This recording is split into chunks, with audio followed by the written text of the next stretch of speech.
स्वागत है आप सभी का क्लास ORS पे।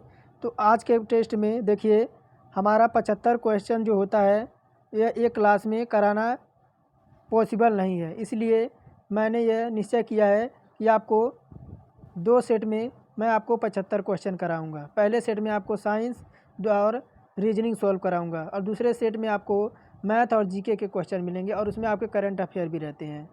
तो कितने भाई कमेंट कर रहे थे कि आप जो है पूरे 75 क्वेश्चन नहीं कराते हैं। तो देखिए एक वीडियो में आपका 75 क्वेश्चन कराना पॉसिबल नहीं है, इसलिए मैंने क्या किया, इनको डिवाइड कर दिया है। एक सेट में आपका साइंस और रीजनिंग चलेगा, दूसरे सेट में आपका मैथ और जीके चलेगा। तो चलिए आज का टेस्ट शुरू करते हैं और चैनल पे नए हैं तो चैनल को सब्सक्राइब करके बेल आइकन को ऑल पे सिलेक्ट कर दें।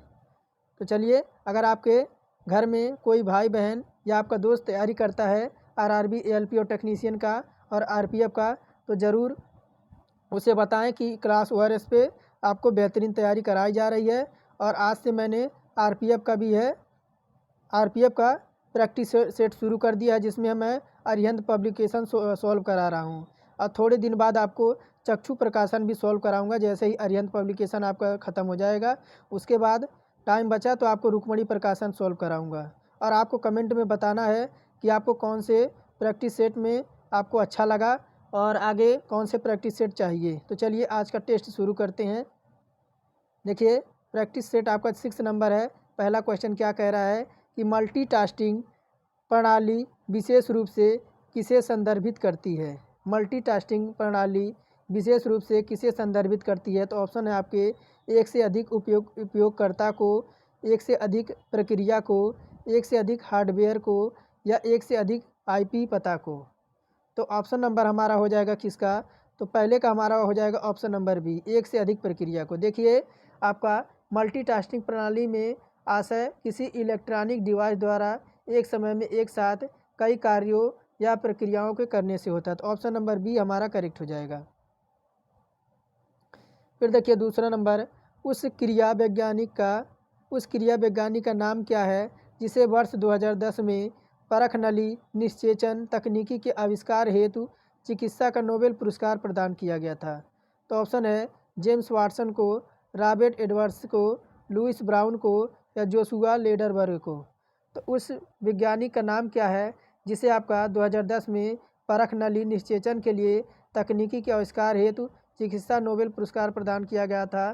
तो आपका ऑप्शन नंबर हो जाएगा रॉबर्ट एडवर्ड्स को। ऑप्शन नंबर बी हमारा कौन सा हो जाएगा, तो रॉबर्ट एडवर्ड्स को। रॉबर्ट एडवर्ड्स को 2010 में परख नली निश्चेचन के लिए आविष्कार हेतु चिकित्सा का नोबेल पुरस्कार प्रदान किया गया था। और वर्ष 1978 के जुलाई महीने में दुनिया के पहले परख नली शिशु का जन्म ब्रिटेन में हुआ। इस बच्चे का नाम लुई ब्राउन था, जो एडवर्ड्स की कोशिशों का परिणाम था। उनकी इस कामयाबी ने प्रजनन के क्षेत्र में आईवीएफ तो आप लोग परिचित होंगे आप लोग आईवीएफ से। तो आईवीएफ तकनीकी प्रक्रिया में अंडों से लेकर भ्रूण के प्रत्यारोपण के लिए अंडों का बनाना और अंडों का बाहर निकालना और अंडों का फर्टिलाइजेशन करके भ्रूण का विकास और भ्रूण प्रत्यारोपण जैसे चरण होते हैं। तो ऑप्शन नंबर बी हमारा करेक्ट हो जाएगा। आईवीएफ से आप लोग परिचित होंगे। तो देखिए क्या कह रहा है 3 नंबर कि अंकुरण के समय बीज का कौन सा भाग जड़ का निर्माण करता है। तो ऑप्शन से आपके बीज पत्र, मूलांकर, प्रांकुर या दालपुंज। तो अंकुरण के समय बीज का कौन सा भाग जड़ का निर्माण करता है। तो तीसरे का जो हो जाएगा ऑप्शन नंबर बी मूलांकर हो जाएगा। देखिए 5वां अक्ष का आरोही क्रम को नीचे मृदा की ओर से अंदर वृद्धि करता है, मूल तंत्र या जड़ कहलाता है। जब बीज अंकुरित होता है तब सबसे पहले आपका मूलांकर निकलता है। मूलांकर वृद्धि करके प्राथमिक अथवा मूसला जड़ बनाता है। इसे पार्श्विक जड़ यानी लेटरल रूट्स आपको कहते हैं। 4 नंबर देखिए क्या कह रहा है कि एक कंडाकार यानी टेंडन किससे बनता है। तो ऑप्शंस हैं केवल कोलेजन फाइबर से, या बी है अस्थिर संयोजी उत्तक फाइबर से, सी है स्थिर संयोजी उत्तक फाइबर से, डी है स्थिर या अस्थिर संयोजी उत्तक फाइबर से।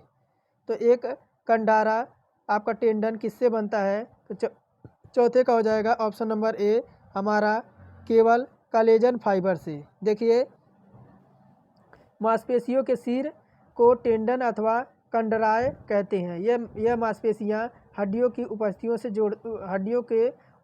से जोड़ते हैं और आपके कोलेजन तंतुओं से बनी संयोजक ऊतक की मजबूती डोरी के साथ संरचनाएं होती हैं।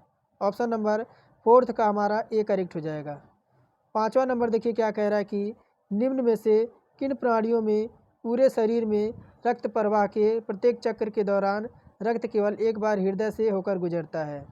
तो कौन से प्राणी है जिनके पूरे शरीर में रक्त प्रवाह के प्रत्येक चक्र के दौरान रक्त केवल एक बार हृदय से गुजरता है। तो ऑप्शन से आपके सरीसृप, पक्षी, मत्स्य या स्तनधारी। तो 5वां का जो हो जाएगा ऑप्शन नंबर सी मत्स्य हो जाएगा। देखिए, मत्स्य वर्ग यानी मछली का जो वर्ग है वो प्राणियों के पूरे शरीर में रक्त प्रवाह के प्रत्येक चक्र के दौरान रक्त केवल एक बार हृदय से होकर गुजरता है। मत्स्य वर्ग के प्राणियों में आपका कैटफिश हो गया, गोल्ड फिश हो गया, हेल शार्क हो गए और जलीय प्राणी कुछ आपके आते हैं। 6वां नंबर देखिए क्या कह रहा है कि पुराने जाइलम यानी ओल्ड जाइलम में किस प्रकार के अवशिष्ट उत्पादकों को संग्रहित किया जाता है। तो ऑप्शन से आपके वृद्धि संवर्धक पदार्थ, रेजिन और गोंद, यूरिक अम्ल, अमोनिया, यूरिया या अमीनो अम्ल। तो पुराने जाइलम में किस प्रकार के अपशिष्ट उत्पादकों को संग्रहित किया जाता है। 6वां का जो हो जाएगा ऑप्शन नंबर बी आपके रेजिन और गोंद को। देखिए, रेजिन और गोंद जैसे अपशिष्ट उत्पादकों को संग्रहित किया जाता है। जाइलम एक ऐसा जटिल ऊतक है जो आपका संवहन बंडल के अंदर पाया जाता है। जाइलम जल संवहन में प्रमुख भूमिका अदा करता है और रसारोहण की क्रियाविधि में जाइलम वाहिनियों के द्वारा आपकी होती है। तो ऑप्शन नंबर हमारा 6वां का बी करेक्ट हो जाएगा। 7वां नंबर क्या कह रहा कि प्रकृति में निम्न तत्वों में से कौन सा तत्व कभी भी मुक्त तत्व के रूप में नहीं पाया जाता है। यानी मुक्त अवस्था में कौन सा जो है आपके प्रकृति में नहीं पाया जाता। तो ऑप्शन है आपके सोना, प्लेटिनम, चांदी या सोडियम। तो 7वां का जो हो जाएगा ऑप्शन नंबर कौन सा, तो डी सोडियम। देखिए, सोडियम यानी आपका Na, क्या सोडियम यानी Na एक क्षार धातु है। यह अत्यंत अभिक्रियाशीलता सफ़ेद और मुलायम धातु है जो प्रकृति में मुक्त तत्व के रूप में नहीं पाई जाती है। यौगिक के रूप में यह मुख्यतः आपके सोडियम क्लोराइड यानी NaCl, क्या वो सोडियम क्लोराइड यानी NaCl यौगिक के रूप में यह मुख्यतः सोडियम क्लोराइड और सोडियम कार्बोनेट तथा सोडियम नाइट्रेट आदि के रूप में पाया जाता है। फिर देखिए 8 नंबर क्या कह रहा है कि जब एक जस्ता धातु के टुकड़े को हाइड्रोक्लोरिक अम्ल में रखा जाता है तो कौन सा गैस उत्पन्न होता है।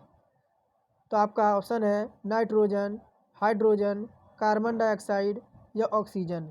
तो जब एक जस्ता धातु के टुकड़े को हाइड्रोक्लोरिक अम्ल में रखा जाता है तो कौन सा गैस उत्पन्न होता है। तो आपका ऑप्शन नंबर बी आपका हाइड्रोजन। देखिए, जब एक जस्ते को धातु के टुकड़े को हाइड्रोक्लोरिक अम्ल में रखा जाता है तो आपका हाइड्रोजन गैस उत्पन्न होती है। तो ऑप्शन नंबर बी 8वां का करेक्ट हो जाएगा। 9 नंबर पूछ रहा है कि उस लवण का विलयन निम्न में से कौन सा है जिसके जलीय विलयन का pH मान 7 से कम होता है। तो ऑप्शन से आपके sodium chloride, sodium carbonate, sodium bicarbonate, ammonium chloride. उस लवण का उदाहरण निम्न में से कौन सा होगा जिसमें जलीय विलयन का pH मान 7 से कम होता है। तो कौन सा होगा, option number D ammonium chloride. देखिए, pH किसी विलयन में हाइड्रोजन आयन के सांद्रता की माप होता है। यह किसी विलयन की अम्लता क्षारकता को दर्शाता है। जलीय विलयन में जितना कम हाइड्रोजन आयन होंगे उतना विलयन pH मान उतना ही ज़्यादा होगा। अब pH स्केल का मान जो होता है 0 से 14 के बीच होता है। ऑप्शन नंबर डी हमारा करेक्ट हो जाएगा। और देखिए 10 नंबर, जिन तत्वों में धातुओं और अधातुओं के बीच के मध्यवर्ती गुण होते हैं उन्हें उपधातु यानी मेटालाइट कहा जाता है। निम्नलिखित में से किस उपधातु को मेटालाइट के रूप में जाना जाता है। तो ऑप्शन से आपके कार्बन, तांबा, आयोडीन या जर्मेनियम।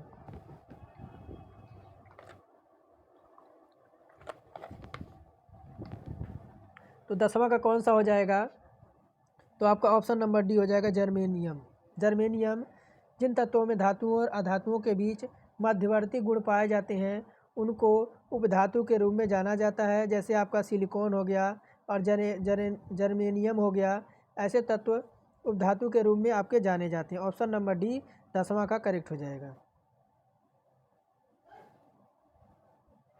नीचे आपके रीजनिंग है, बाकी आपके और भी क्वेश्चन बचे हैं। देखिए क्या कह रहा है 11 नंबर कि बल्ब का फिलामेंट आपके डैश डैश गलनांक वाली डैश धातु से बना होता है।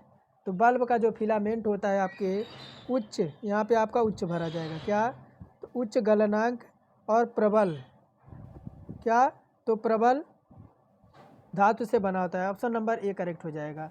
बल्ब का फिलामेंट उच्च गलनांक और प्रबल धातु से बना होता है। विद्युत बल्ब का फिलामेंट बनने के लिए टंगस्टन का प्रयोग किया जाता है, क्योंकि टंगस्टन आपका उच्च प्रतिरोध वाली धातु है जिसका गलनांक आपका उच्च होता है। ऑप्शन नंबर ए करेक्ट हो जाएगा। 12 नंबर देखिए, प्रकाश डैश डैश रेखा में संचरित होता है। तो ऑप्शन है क्षैतिज रेखा में, ऊर्ध्व रेखा में, वक्र रेखा में या सीधी रेखा में। तो प्रकाश डैश डैश में संचरित होता है। तो 12 का जो हो जाएगा ऑप्शन नंबर डी आपकी सीधी रेखा में। देखिए प्रकाश सीधी रेखा में संचरित होता है। प्रकाश एक प्रकार की ऊर्जा होती है जो विद्युत चुंबकीय तरंगों के रूप में संचरित होती है। प्रकाश का जो तरंग दैर्घ्य होता है आपका 3900 कितना? तो 3900 आपका एंगस्ट्राम से आपका 3900 एंगस्ट्राम से आपका कितना होता है? तो 7800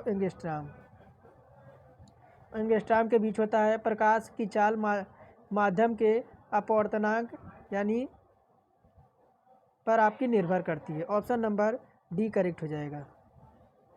13 नंबर देखिए क्या कह रहा है कि वस्तुतः किसी गैस द्वारा पात्र के दीवार पर लगाया गया बल गैस के अणुओं को क्या करता है? तो ऑप्शन से का पात्र का दीवार से चिपक जाना होता है, क्या कह रहा है कि गतिज ऊर्जा का क्षय होना है, सी कह रहा है कि दीवार की ओर से त्वरित होना है, या कह रहा है कि दीवार से टकराने के कारण उनके संवेग में परिवर्तन। तो देखिए वस्तुओं किसी गैस के द्वारा पात्र के दीवार पर लगाया जाता है तो गैस के जो अणु होते हैं अणुओं के दीवार से टकराने के कारण उनके संवेग में परिवर्तन हो जाता है। तो ऑप्शन नंबर डी हमारा करेक्ट हो जाएगा। फिर देखिए 14 नंबर क्या कह रहा है कि एक गतिमान वस्तु का संवेग कुछ कारकों पर निर्भर करता है। निम्नलिखित में से कौन सा कथन आपका सबसे उपयुक्त है? तो ऑप्शन कह रहा है कि गतिमान वस्तु का संवेग उसके द्रव्यमान पर निर्भर करता है, ये आपका गलत हो जाएगा। बी कह रहा है कि गतिमान वस्तु का संवेग उसके द्रव्यमान और वेग पर निर्भर करता है। तो ऑप्शन नंबर बी हमारा बिल्कुल करेक्ट हो जाएगा कि गतिमान वस्तु का संवेग किसी वस्तु के द्रव्यमान तथा वेग के गुणनफल के वस्तु का संवेग आपको कहते हैं। तो क्या होता क्या है? तो P बराबर हमारा जो होता है आपका m इंटू आपका v क्या होता है? तो आपका वेग होता है, m आपका द्रव्यमान होता है और P क्या होता है? तो आपका संवेग होता है। तो ऑप्शन नंबर बी हमारा करेक्ट हो जाएगा। P क्या होता है? तो P आपका संवेग, m आपका द्रव्यमान और v आपका वेग होता है। 15 नंबर देखिए क्या कह रहा है कि निम्नलिखित में से कौन सा अधिक कार्य कर सकता है? तो कौन है जो आपका अधिक कार्य कर सकता है? तो ऑप्शन है आपके पहला उठा हुआ हथौड़ा, एक चली हुई गोली, तेज़ी से आता हुआ पत्थर या एक घूमता हुआ पहिया। तो निम्नलिखित में से कौन सबसे अधिक कार्य कर सकता है? तो आपका एक चली हुई गोली। देखिए अन्य विकल्पों में आपके प्रयुक्त वेग का मान कम है, लेकिन आपके देखिए गोली का वेग आपका अत्यधिक होता है। क्यों? क्योंकि इसमें गतिज ऊर्जा का मान अधिक होता है और कार्य में अधिकतम आपकी होती है। फिर देखिए आपका क्या है, रीजनिंग है। हाँ, क्या कह रहा है कि एक घड़ी प्रत्येक घंटे में 5 मिनट पीछे हो जाती है, यानी आपकी एक घंटे में क्या, तो एक आवर में आपकी 5 मिनट, एक आवर में जो है आपकी 5 मिनट आपकी बैक हो जाती है। कितना आपकी बैक हो जाती है? एक मिनट में, एक आवर में आपकी, एक मिनट क्या कह रहा है, एक आवर में आपकी 5 मिनट यानी बैक हो जाती है। फिर क्या कह रहा है, सोमवार 6 बजे घड़ी सही समय पर सेट की गई थी, यानी सोमवार के जब कितने बजे थे? तो आपके 6 बजे थे। दिन कौन था? तो आपका मंडे था। क्या? तो आपका मंडे था। दिन कौन सा था? तो आपका मंडे था। फिर यह दोबारा सही समय कब दिखाएगी, ये दोबारा सही समय कब दिखाएगी। तो देखिए आपका 1 घंटे में पीछा कितना होती है, तो आपके 5 मिनट। 1 दिन में आपका कितने होते हैं, तो 24 घंटे। एक दिन में आपके कितने दिन, एक दिन में आपके कितने होते हैं, तो टोटल आपके 24 होते हैं, 24 घंटे होते हैं। तो 24 को जब हम 5 से मल्टीप्लाई करेंगे, क्या कह रहा है कि आपको 5 मिनट पीछे हो जाती है। तो 24 को जब 5 से मल्टीप्लाई करेंगे तो कितना आएगा, 120 आएगा, 120 आएगा।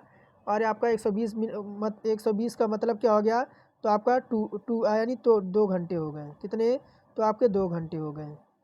फिर देखिए 6 दिन में पीछे हो गए क्या, तो 6 दिन में जब पीछे हो जाएगी कितना, तो आपकी 6 गुणे 2, 6 गुणे 2 हो जाए आपके 12 घंटे, यानी 12 घंटे आपके पीछे हो जाएगी। अर्थात यह पुनः आपकी 6 यानी 6 दिन के बाद आपके 6 AM पे, यानी 6 दिन के बाद आपका सुबह 6 बजे, कितना, सुबह 6 AM पे आपका ये करेक्ट टाइम आपका दिखाएगी। और ये दिन कौन सा होगा, तो आपका रविवार होगा। कौन सा, तो आपका 6 दिन बाद आपका रविवार होगा। तो ऑप्शंस कौन से हो जाएंगे, तो देखिए अगले रविवार प्रातः 6 बजे, ऑप्शन नंबर ए हम इसमें दे रखा था, ऑप्शन नंबर ए करेक्ट हो जाएगा। उम्मीद करता हूँ आप समझ गए होंगे। अगर नहीं समझ आया तो वीडियो को एक बार रिपीट करके देख लीजिएगा, आपको समझ आ जाएगा, या तो आप पुनः ही से स्क्रीनशॉट लेकर सॉल्व कीजिएगा। फिर देखिए 17 नंबर कह रहा है कि दिए गए शब्दों के अंग्रेजी वर्णमाला के अनुसार क्रम में व्यवस्थित करना है।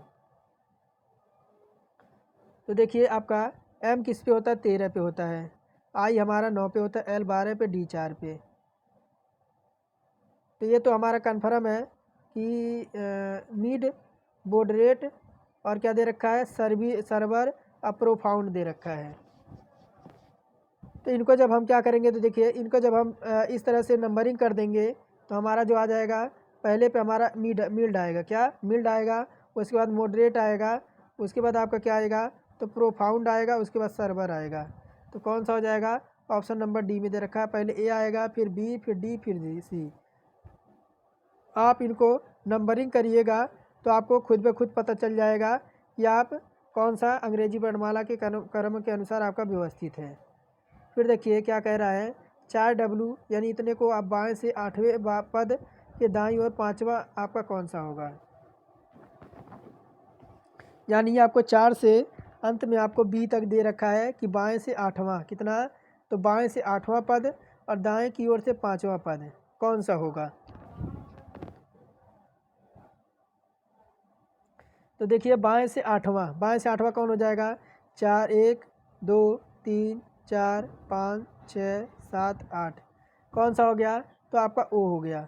8वां कौन सा हो गया, तो आपका ओ हो गया। देखिए आपका ओ हो गया, इधर आपका ओ हो गया। फिर क्या कह रहा है कि बाएं से 5वां पद, बाएं से क्या कह रहा है, तो 5वां पद, इसके बाएं से 5वां पद कह रहा है, तो 1, 2, 3, 4, 5 कौन सा, इससे बाएं से आपका 5वां पद कह रहा है, तो आपका कौन सा हो जाएगा, यहाँ पे आपका एम हो जाएगा।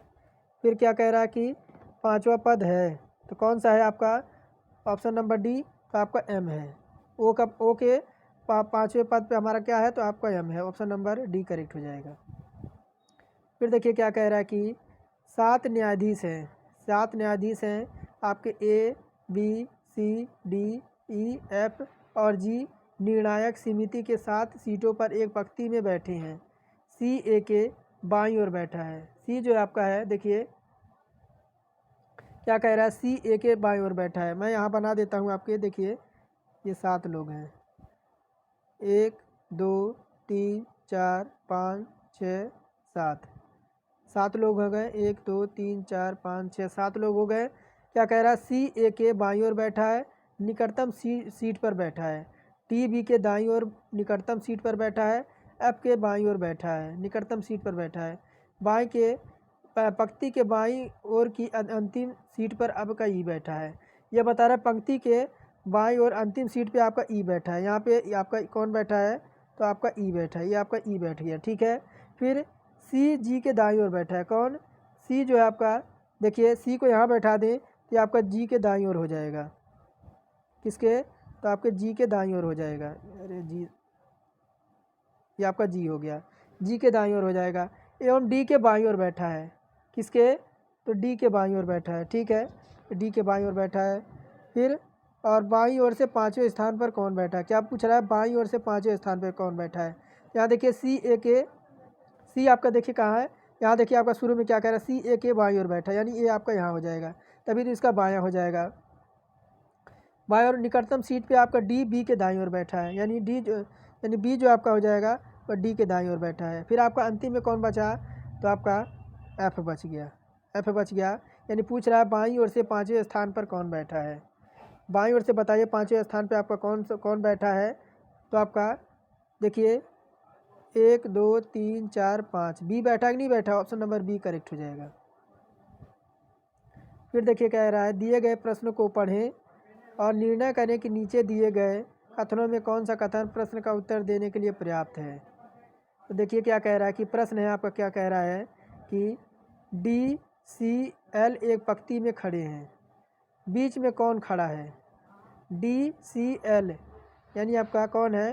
तो आपके देखिए क्या कह रहा है कि डी सी एल एक पंक्ति में खड़े हैं, यानी डी सी एल ये आपके क्या है, तो आपके एक पंक्ति में खड़े हैं। क्या कह रहा है, डी सी के दाईं ओर खड़ा है, क्या डी सी के दाईं ओर खड़ा है, यानी डी जो है आपके सी के दाईं ओर खड़ा है, ठीक है, हाँ ठीक खड़ा है। फिर कह रहा है सी एल के दाईं ओर खड़ा है, सी जो है आपका एल के दाईं ओर खड़ा है, बिल्कुल आपका खड़ा है, यानी आपका क्या हो जाएगा कि आपके देखिए तो उत्तर देने के लिए आपके दोनों कथन पर्याप्त हैं, कौन से, तो आपका ऑप्शन नंबर बी हो जाएगा। क्या कह रहा है कि कथन 1 और 2 आपके दोनों कथन जो आपके पर्याप्त हो जाएंगे, इसी अनुसार आपका बनेगा, दोनों कथन आपके पर्याप्त है उत्तर देने के लिए। फिर कथन कह रहा है कि देखिए कथन कह रहा है 21 नंबर कि गुणवत्ता के लिए कीमत लगती है। क्या कह रहा है कि गुणवत्ता के लिए कीमत लगती है, सभी देश गरीबों के लिए शिक्षा के उत्थान हेतु बहुत सारा धन आवंटित कर रहे हैं। कथन क्या कह रहा है कि गुणवत्ता की कीमत लगती है, सभी देश गरीबों के लिए शिक्षा के उत्थान हेतु बहुत सारा धन आवंटित कर रहे हैं। तो निष्कर्ष कह रहा है कि निष्कर्ष क्या कह रहा है कि देश में शिक्षा की गुणवत्ता शीघ्र ही सुधर जाएगी। और फिर दूसरा कह रहा है कि केवल निवेश ही शिक्षा की गुणवत्ता को बढ़ा सकता है। तो बताइए आपका कौन सा अनुसरण कर रहा है, तो केवल आपका एक ही अनुसरण कर रहा है, कौन सा, तो ऑप्शन नंबर ए कि देश में शिक्षा की गुणवत्ता शीघ्र ही सुधर जाएगी। तो ऑप्शन नंबर ए ही हमारा करेक्ट है। यही कथन में कह रहा है कि देखिए कि अनुसरण करता है क्योंकि शिक्षा के उत्थान के लिए एक अच्छी गुणवत्ता प्राप्त करने के लिए कीमत लगती है, जबकि सेकंड जो है इसका अनुसरण नहीं करता है क्योंकि केवल निवेश शिक्षा की गुणवत्ता को नहीं बढ़ा सकता। तो ऑप्शन नंबर फर्स्ट करेक्ट हो जाएगा। देखिए 22 नंबर क्या कह रहा है कि कथन आपका कह रहा है सभी गीली मिट्टियाँ बर्तन हैं। क्या सभी गीली मिट्टियाँ आपके बर्तन है, देखिए आपकी ये आपकी क्या हो गई, तो गीली मिट्टी हो गई, ये आपकी क्या हो गई, तो गीली मिट्टी हो गई, ये आपकी गीली मिट्टी हो गई। ये सभी गीली मिट्टी आपकी क्या है, तो बर्तन है, गीली मिट्टी क्या है, तो आपकी ये आपकी क्या हो जाएंगी, तो बर्तन हो जाएंगे, सभी गीली मिट्टी आपकी बर्तन हो जाएगी। फिर क्या कह रहा है कि सभी बर्तन कंटेनर हैं, सभी जो आपके बर्तन हैं, सभी बर्तन क्या है आपके कंटेनर हैं, सभी बर्तन आपके कंटेनर हैं, ये आपका हो गया। निष्कर्ष देखिए क्या कह रहा है कि सभी कंटेनर गीली मिट्टी हैं, सभी कंटेनर क्या कह रहा है कि सभी कंटेनर आपकी गीली मिट्टी है, सही है आपका, कंटेनर आपका बाहर है, गीली मिट्टी अंदर है, यानी कुछ का जो आपका ऑप्शन होता है वह सही होता है, तो ये आपका होगा नहीं। फिर देखिए निष्कर्ष क्या कह रहा है, कुछ बर्तन गीली मिट्टी हैं, यानी कुछ बर्तन जो आपके गीली मिट्टी यानी बाहर से अंदर की साइड आपका कुछ का जो होता है वह आपका मैटर सही होता है, कुछ का मैटर आपका सही होता है। तो क्या है, तो केवल निष्कर्ष आपका 2 अनुसरण कर रहा है, ऑप्शन नंबर बी हमारा करेक्ट हो जाएगा। फिर देखिए क्या कह रहा है 23 नंबर, आज के तो क्वेश्चन बड़े भारी भारी दे रखे हैं, लंबे लंबे। क्या कह रहा है देखिए 6 विद्यार्थी हैं, पवन, विनय, रेशमा, सुनैना, तरुण और उन्मुक्त में से प्रत्येक की इंजीनियरिंग की प्रवेश परीक्षा सोमवार से शुरू होगी, यानी 6 विद्यार्थी हैं आपके और इनको इंजीनियरिंग प्रवेश के लिए आपका सोमवार से इनका प्रवेश शुरू हो जाएगा इंजीनियरिंग के लिए। तो देखिए उसी सप्ताह के शनिवार को समाप्त होने वाला एक सप्ताह के अलग दिनों में होनी है, किंतु उनका इसी क्रम में होना अनिवार्य नहीं है। रेशमा की परीक्षा मंगलवार को है। क्या कह रही है कि रेशमा, देखिए मैं दिन बना देता हूँ आपका दिन हो गया और इधर आपके नाम हो गए। इधर आपका क्या हो गया, इधर नाम हो गया। नाम देखिए मंडे, ट्यूसडे, वेडनेसडे और आपका वेडनेसडे हो गया, फिर आपका थर्सडे हो गया, फिर आपका शुक्रवार यानी फ्राइडे हो गया, सैटरडे हो गया। ये आपके हो गए, यानी 6 थे विद्यार्थी, 6 दिन हो गए। तो देखिए आपका इधर आपका दिन हो गया, ये 1 मिनट, इधर आपका दिन हो गया, ये आपका दिन हो गया, इधर आपका नाम हो गया। नहीं कोई दोबारा बना देता हूँ। देखिए इधर आपका दिन हो गया, इधर आपका क्या हो जाएगा, तो इधर आपका नाम हो जाएगा। तो आपका कौन था, तो मंडे, सोमवार, सैटरडे, वेडनेसडे, थर्सडे, फ्राइडे और सैटरडे यानी शनिवार। तो देखिए क्या कह रहा है कि यहाँ क्या देखिए कह रहा है कि रेशमा का परीक्षा मंगलवार को है, यानी आपका इसका जो है रेशमा का वो आपका मंगलवार को है। कब, तो मंगलवार को है। पवन और रेशमा का बीच केवल एक ही विद्यार्थी है। पवन और रेशमा के बीच आपका एक ही विद्यार्थी है। देखिए पवन को यहाँ बना देते हैं, कहाँ पे, तो आपका थर्सडे को कौन हो जाएगा, पवन हो जाएगा। इसके बीच आपका एक विद्यार्थी हो जाएगा। विनय की परीक्षा पवन के ठीक बाद है, यानी विनय इसके ठीक बाद है, यानी विनय जो है आपका शुक्रवार को है। विनय जो है आपका शुक्रवार को है। फिर क्या बचा, सुनीता रेशमा के ठीक बाद वाली है, यानी शनिवार को तरुण हो जाएगा, शनिवार को आपका तरुण हो जाएगा। और उन्मुक्त जो हो जाएगा आपका, उन्मुक्त जो आपका हो जाएगा वह सोमवार को हो जाएगा। यही क्वेश्चन में कह रहा है कि उन्मुक्त जो है आपका सोमवार को हो जाएगा। एक बार ध्यान से देख लीजिए, मंडे को उन्मुक्त का है और मंगलवार को रेशमा का है, और बुधवार को कौन बचा है, तो सुनैना। कौन बचा है, तो आपकी सुनैना बची है, सुनैना। तो बुधवार की सुनैना की है, और वीरवार को आपको पवन की है, शुक्रवार का विनय का है, और आपका शनिवार का तरुण का है। तो क्वेश्चन इसी से पूछेगा।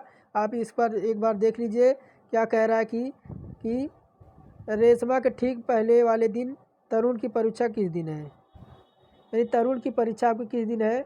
तरुण की परीक्षा पूछ रहा है, तरुण की परीक्षा कौन सी थी, तरुण की जो परीक्षा थी आपकी शनिवार की थी। कब, तो शनिवार की थी। शनिवार को आपका तरुण जो था सबसे नीचे था।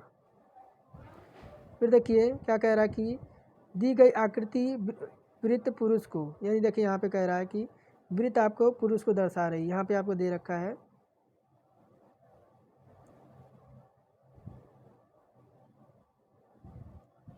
चौबीस नंबर। देखिए यहाँ पे मैं बना देता हूँ, यानी ये आपका पुरुष को दर्शा रही, किसको, ये आपके पुरुष को दर्शा रही है।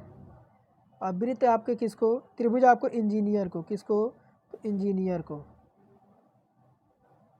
ये आपके इंजीनियर को, और ये आपके डॉक्टर को, डॉक्टर को। क्या कह रहा है कि क्वेश्चन में क्या कह रहा था, 1 मिनट मैं आपको दोबारा दिखाता हूँ। कितना नंबर था, 23 नंबर, 24 नंबर, सॉरी। क्या कह रहा है कि दी गई आकृति में वृत्त पुरुष को निरूपित करता है, और त्रिभुज इंजीनियर को निरूपित करता है, आयत आपको डॉक्टर को निरूपित करता है। कौन सा क्षेत्र है उन व्यक्तियों को निरूपित करता है जो इंजीनियर और डॉक्टर हैं लेकिन आपके पुरुष नहीं है। यानी इंजीनियर डॉक्टर होने चाहिए और वो आपके पुरुष नहीं होने चाहिए।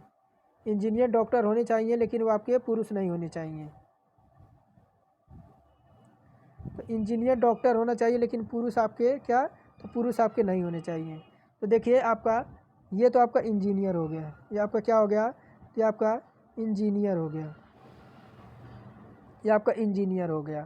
फिर ये आपका क्या हो गया, आपका पुरुष हो गया, और ये आपका क्या हो गया, तो ये आपका डॉक्टर हो गया।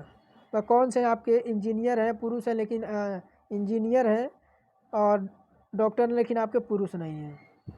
कौन है, तो देखिए आपका 2 ऐसा है। कौन सा, तो आपके डॉक्टर नहीं है यानी पुरुष नहीं है। क्या कह रहा है कि तो इंजीनियर और डॉक्टर को प्रदर्शित करने वाले कौन से हैं आपके? केवल आपका दो ही है। कौन? तो जो दो है आपके वह डॉक्टर और इंजीनियर को प्रदर्शित कर रहा है। यानी पुरुष जो आपका यहाँ पर है, देखिए इतना दूर आपका पुरुष है, यानी आपके देखिए इतने दूर में आपके पुरुष है, लेकिन दो जो है आपका डॉक्टर भी है और आपके इंजीनियर में भी आ रहा है। ऑप्शन नंबर डी करेक्ट हो जाएगा। फिर देखिए क्या कह रहा है, इधर देखिए 25 नंबर, कौन सा बेन आरेख निम्नलिखित बीच के संबंध को सही ढंग से निरूपित करता है? तो आपका बेल मछली दे रखा है, जहाज है और महासागर है। यहाँ देखिए आपको बेल, जहाज और महासागर को कौन सा संबंध आपको सही ढंग से निरूपित करता है 25 नंबर में। तो देखिए आपका ऑप्शन नंबर कौन सा हो जाएगा? बी हो जाएगा कि नहीं हो जाएगा? क्यों बी हो जाएगा कि नहीं हो जाएगा? देखिए आपका महासागर में ही कौन कौन होता है? तो महासागर में भी आपका जहाज चलती है और महासागर में भी आपका व्हेल मछली होती है। ये आपका क्या हो गया? तो महासागर हो गया, महासागर हो गया। और आपका ये बेल मछली हो गई, ये आपकी जहाज हो गई और ये आपका महासागर हो गया। ऑप्शन नंबर बी करेक्ट हो जाएगा। देखिए यदि इसका अर्थ आपको प्लस दे रखा है, यानी बड़े का अर्थ आपको प्लस दे रखा है, छोटे का अर्थ आपको माइनस और प्लस का अर्थ आपको भाग दे रखा है, और इधर आपको ऊपर की तरफ जा रहा है, इसका अर्थ गुणा है, और माइनस का अर्थ आपको बराबर दे रखा हो, तो समीकरण में कौन सा आपका सही हो जाएगा? तो कौन सा सही हो जाएगा? तो देखिए विकल्प आपका डी हो जाएगा। क्यों? क्योंकि आपके क्वेश्चन काफ़ी बड़ा है, मैं डायरेक्ट इसे आपको रख के बताता हूँ। देखिए आपका क्या हो जाएगा, इधर आपका क्या हो जाएगा? तो आपका 7 हो जाएगा, माइनस 18 हो जाएगा, और भाग आपका 2 हो जाएगा, इंटू आपका 12 हो जाएगा, प्लस आपका 3 हो जाएगा, और बराबर क्या हो जाएगा? तो 2 हो जाएगा। 2 माइनस क्या हो जाएगा? आपका 100 हो जाएगा। ये हो जाएगा। फिर आपका क्या बचेगा? देखिए ये आपका कट जाएगा 9 से, यानी 7 माइनस 9 गुणे 12 प्लस 3, इतना हो गया। और इधर आपका क्या आ जाएगा? जब माइनस में से आपका 100 घटेगा 2 में से, तो आपका माइनस 98 आ जाएगा। कितना? तो माइनस 98 आ जाएगा। फिर आपका क्या हो जाएगा? ये आपका 12 9 108 हो जाएगा, और 12 9 108 और 7 3 कितना हो जाएगा? 7 3 आपका 10 हो जाएगा। एक माइनस 108 और 7 3 आपका 10 हो जाएगा। और इधर कितना हो गया? तो आपका माइनस 98 हो गया। फिर आपका क्या हो गया? देखिए 108 में से जब 10 जाएगा तो आपका माइनस 98 यानी लेफ्ट हैंड राइट और RSH और LSH आपके बराबर हो जाएंगे। तो ऑप्शन नंबर डी हमारा करेक्ट हो जाएगा। इन्हें आपको सॉल्व करने की कोई ज़रूरत नहीं है, मैं अगर सॉल्व करने लगता तो क्वेश्चन बड़ा हो जाता, इस वजह से मैंने आपको डायरेक्ट सॉल्व करके बताया है।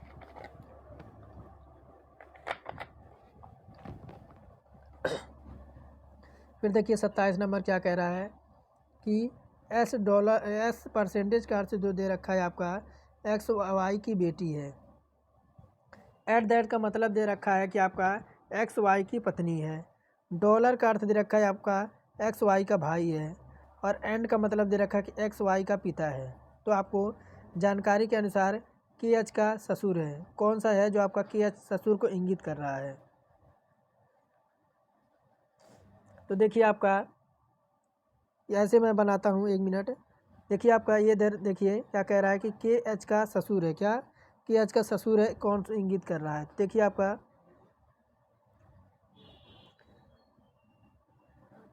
यानी XY की बेटी है, XY की बेटी है। आपका इधर H हो जाएगा, इधर आपका J हो जाएगा, ये इसका पत्नी हो जाएगी। कौन? ये इसकी पत्नी हो जाएगी, और ये L इसका भाई हो जाएगा। कौन? तो L इसका भाई हो जाएगा। K इसकी पुत्री हो जाएगी। K की पुत्री कौन? तो L हो जाएगी, और इसका K इसका पिता हो जाएगा इसका। यानी आपका देखिए ऑप्शन नंबर सी जो है आ जाएगा KH का ससुर है। स्पष्ट है कि देखिए H जो है K का पति है, अर्थात KH का ससुर है। तो ऑप्शन नंबर सी हमारा जो है ये आपका करेक्ट हो जाए। इसको एक बार देख लीजिएगा, स्क्रीनशॉट लेके इसको आप एक बार सॉल्व करने की कोशिश कीजिएगा। मैंने डायरेक्ट किया है, जो कि आपका ऑप्शन नंबर कौन सा आया है, सी आया है। देखिए क्या कह रहा है कि आपका डायरेक्शन से क्वेश्चन है। अनीता उत्तर की ओर मुँह करके खड़ी है। कहाँ पे? तो अनीता उत्तर की ओर मुँह करके खड़ी है, तो आपका उत्तर किधर हो जाएगा? उत्तर आपका ऊपर की ओर हो जाएगा। इधर आपका पूरब हो जाएगा, इधर आपका पश्चिम हो जाएगा, नीचे आपका दक्षिण हो जाएगा। क्या कह रहा है कि अनीता उत्तर की ओर मुँह करके खड़ी है, फिर वह 135 डिग्री वामावर्त घूमती है। 135 डिग्री यानी वह, आप देखिए उत्तर की ओर वह मुँह करके खड़ी है। 135 डिग्री जब घूमेगी, 135 डिग्री तो कितने पे आएगी? उत्तर की ओर मुँह करके खड़ी है, तो 135 डिग्री जब घूमेगी, तो यहाँ से खड़ी है तो आपकी कितना है? ये आपका ये हो गया। 135 डिग्री जब घूमेगी वह, तो आपकी यहाँ पे आएगी। 135 डिग्री वामावर्त घूमेगी तो आपकी यहाँ आ जाएगी 135 डिग्री। फिर क्या कह रहा है कि उसके बाद वह 90 दक्षिणावर्त घूमती है। 90 डिग्री आपका कितना? तो 90 डिग्री वह दक्षिणावर्त घूमती है। तो जब 90 डिग्री वह दक्षिणावर्त घूमेगी, यानी 90 डिग्री यहाँ पे 90 देखिए, फिर 90 डिग्री वह आपकी कहाँ पे? तो दक्षिणावर्त घूमती है। उसके बाद मुख किस दिशा की ओर होगा? यानी उसका मुख किस दिशा की ओर होगा? तो देखिए उसका जो मुख हो जाएगा ये आपका उधर हो जाएगा। ये देखिए दक्षिण पश्चिम, यानी उसका जो मुख हो जाएगा आपका उत्तर पश्चिम, सॉरी, उसका जो मुख हो जाएगा वह उत्तर पश्चिम हो जाएगा। ये आपका उत्तर है, ये आपका यहाँ पे जब इस इधर मुँह उसका आ जाएगा, ये जो आपका है कौन सा डायरेक्शन है? तो आपका उत्तर पश्चिम है। कहाँ पे? तो ऑप्शन नंबर फर्स्ट करेक्ट हो जाएगा। फिर देखिए नीचे दिए गए पैटर्न को ध्यानपूर्वक अध्ययन करें और विकल्प में से उसका चयन करें जो इसमें आपके प्रश्नवाचक का स्थान पर आएगी।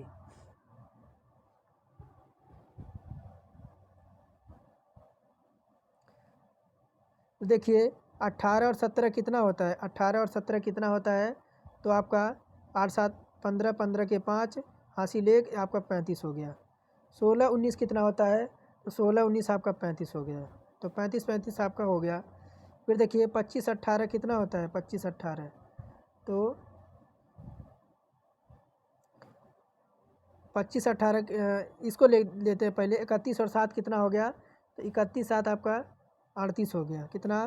तो 38 हो गया। और 12 और 26 कितना हो गया? तो 12 26 आपका 38 हो गया। यानी दोनों साइड से आपके ऐसे प्राप्त हो रहे हैं। तो 25 और 18 कितना हो जाएगा? तो देखिए 25 प्लस 18 आपका कितना आ जाएगा? तो यहाँ से सॉल्व करते हैं। देखिए यहाँ पे 25 प्लस आपका 18 और बराबर आपका 20 दे रखा है। इतना दे रखा है तो क्या करेंगे? इधर 25 18 कितना हो जाएगा? तो आपका 43 हो जाएगा। कितना? 43 माइनस आपका कितना हो जाएगा? 20 आ जाएगा। इसको घटाएंगे तो आपका 23 आ जाएगा। यानी कहाँ पे आएगा? ऑप्शन नंबर हमारा बी करेक्ट हो जाएगा। यानी प्रश्नवाचक के चिन्ह पे हमारा बी यानी 23 आना चाहिए। यहाँ पे हमारा 23 आना चाहिए। तो वह देखिए 8 5 14, 14 के 4 हासिल 1, यानी 48 होना चाहिए। कितना? 44 होना चाहिए। तो 8 5 14, 14 के 4 हासिल बचा 1, आपका 2 1 3 1 4, यानी 44 इधर भी आना चाहिए। और देखिए तो 25 18 कितना होता है? तो 25 1 मिनट, तो 8 5 13, मैं गलत जोड़ रहा था, तो आपका 43, यानी 25 18 13 और 20 और 23 आपका कितना हो जाएगा? तो 43 हो जाएगा। तो आपका कितना आएगा? तो जब 25 18 को जोड़ेंगे तो 43 आएगा, 18 23 को जोड़ेंगे तो हमारा 43 आएगा। थोड़ा सा जोड़ने में मिस्टेक हो रहा था, सॉरी इसके लिए। फिर आगे बढ़ते देख लिए क्या कह रहा है कि 30 नंबर, निम्नलिखित श्रृंखला को अगला पद ज्ञात करना है। 30 नंबर में तो देखिए यहाँ देखिए क्या कह रहा है? 5 2 कितना हो गया? तो 5 2 हमारा 7 हो गया। और 7 7 4 कितना? तो आपका 11 हो गया। और 11 में क्या जोड़ें? आपका 17 हो जाए, तो 5 जुड़ेगा। 11 5 कितना? तो 17।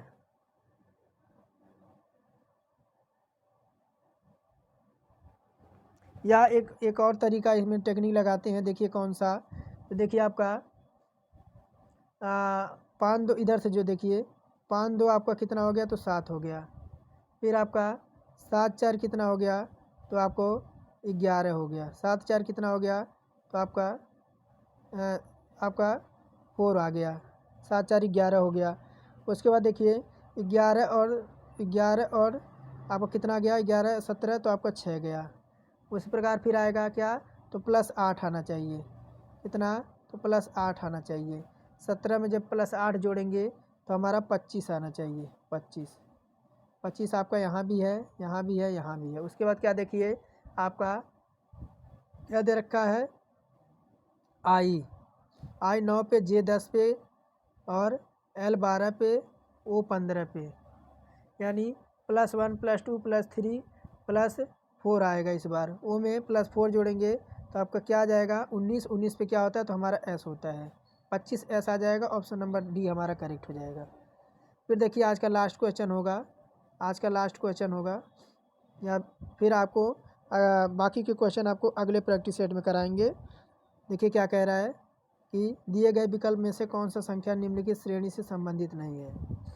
तो देखिए आपका क्या करेंगे, 4 गुणे 2 कर देंगे, कितना हो जाएगा, आपका 8 आ जाएगा। -1 करेंगे तो हमारा 7 आएगा। यहाँ पे आपका 7 आया हुआ है। उसी प्रकार देखिए 7 दूना क्या करेंगे, 7 दूना 14 करेंगे, 14 आएगा। -1 कर देंगे तो हमारा 13 आ जाएगा। 13 आपका आया हुआ है। उसी प्रकार क्या करेंगे, 13 गुणे 2 करेंगे तो आपका 13 दूना 26 हो जाएगा।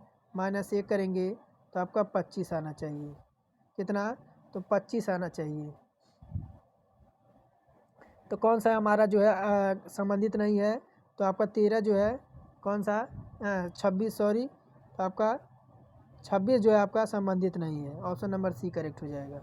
और देखते हैं कोई क्वेश्चन है रीजनिंग का।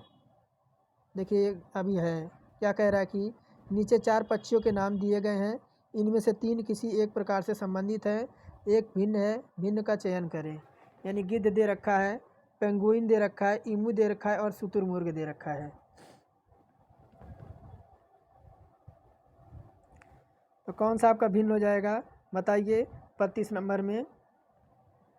तो पेंगुइन, ईमू, शुतुरमुर्ग ये तीनों पक्षी उड़ने में आपके अक्षम हैं। क्या, तो आपके देखिए